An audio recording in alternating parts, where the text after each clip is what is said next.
Alright guys, welcome to day 6 challenge. Our sentence today is made up of 2 sentences, but it can be turned into one. So as always, we're going to be looking at different components of the sentence. But to keep it simple, we always use the subject and predicate. Yesterday's sentence was definitely challenging, but I hope the video that I put together for you makes sense. As long as you guys are looking for subject and predicate first, you are going to be successful in any sentence you diagram, no matter how long it may be. So, we have what appears to be 2 sentences. There's a period right here, and then there's the start of another sentence. But both are related to each other. So if you think about it, we're talking about somebody who's being well practiced in the first part, and then I am not as practiced in the second part. So what do we do? What do you guys think? How can we join 2 sentences which are independent clauses together into one? If you said, Mr. G, use a semicolon, you'd be correct. Okay. So if we use this, we can tie the bottom sentence into the top one to bring it more together into one major clause. So the big question is, why didn't the author do that in the first place? Well, to put a period here is perfectly good because the reader, or the author in this case, wants you to stop here, ponder what you just read there, and then continue on to this one, which is pretty much kind of like you pause. She's well practiced in the art of losing herself. I can't say the same about myself. Right? In this case, you need a period, okay, to separate that idea. Versus, she's well practiced in the art of losing herself. I can't say the same about myself. So notice how in the second part, because of the semicolon, I'm continuing the thought all the way to the end. That's what a semicolon does. So now that we know the punctuation side, let's go into our subject and predicate. So in the first part, the subject, being always at the beginning of the sentence, is she. That would be correct. Now my predicate, if I'm correct, is right next to it, and it is.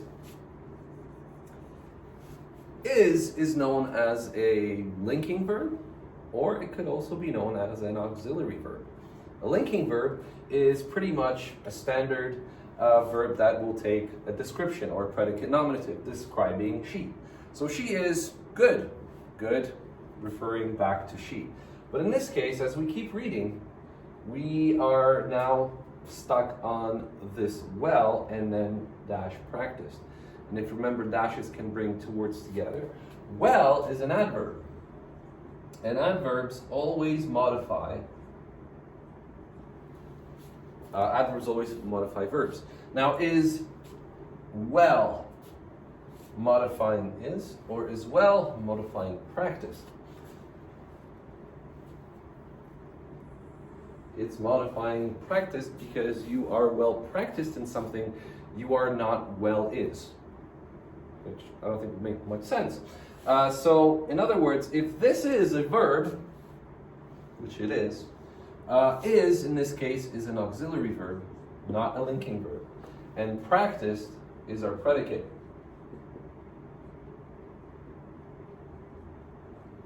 If it sounds weird to you, like for example, why is there an present is and an ed at the end?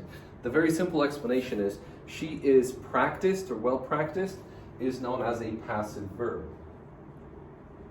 In other words, the verb practiced is having an effect on the subject, which is what makes it passive. If it was a standard verb that is not passive, we would say that she practices reading.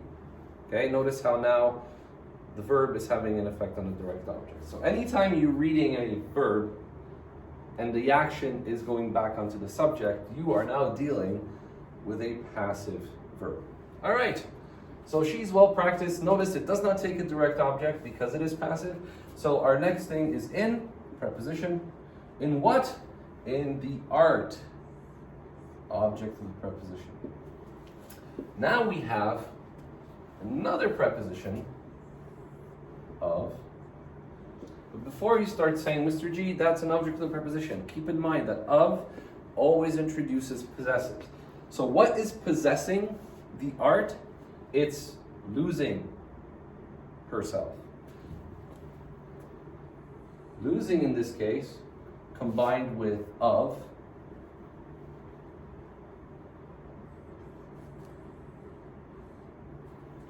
is a possessive. Losing, ending with ing, also has a verb feel. And you'd be correct, because anytime you see an ing, there is a verb feel. If you do see an ing, this is known as a participle, or if it has a function in a sentence, it's called a gerund. Okay.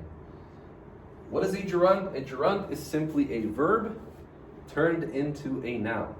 Okay? So to lose is a verb. Losing is now a noun. So losing is always a bad thing for athletes. Losing in this case is the subject, okay, in noun form. It's a gerund because it can also take a direct object. What is she losing? Herself. Perfect.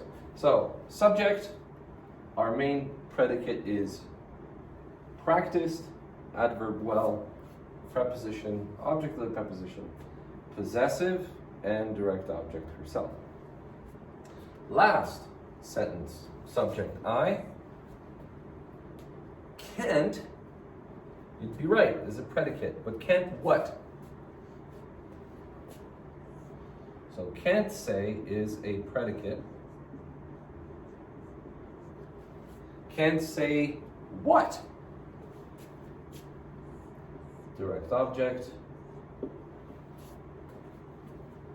About, preposition, and myself, object, preposition. There we go. Last but not least, the verb. She, and again, passive verbs, don't be intimidated because they are pretty much exactly the same. We do need to know what person we're dealing with. In this case, she is always going to be third person. It is singular. Okay. Is practiced, present. And in this case, is it true? Yes. And we can put in brackets, hey, this is a passive verb. Okay. Last verb, I, first person, singular. Say, present. Simple and true.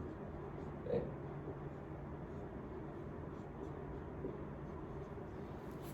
So last but not least, today we've learned a new thing called a gerund. Again, a verb turned into a noun, taking the preposition of, okay, which makes it an object of a preposition, but please keep in mind, every time you see of, it's always going to be a possessive. And what is losing possessing? It's possessing art, okay? And we've also met the passive verb, which is a verb that takes its action on the subject and does not take a direct object. So as we keep going through the story, we will be meeting new grammatical concepts, new things that you guys can utilize for your study and practice of sentence diagram. So anyways, I hope this was helpful. I want to wish you guys a fantastic weekend. Thank you so much for spending this week with me and for going over the challenges. I must say I'm very impressed with pretty much every single one of you. You've been handing in your assignments and your challenges on a daily basis. I'm struggling to ensure that I have really awesome and interactive crosswords for you every time you complete these challenges. For now, I want to wish you the best of luck on writing your hook. Remember, you are simply writing a sentence about your argument that is going to get me to write your essay. So follow the instructions in my how to write a hook video, as well as consult the article that I've sent you as well. So thank you so much. Have a great weekend, and I will see you all on Monday. Bye.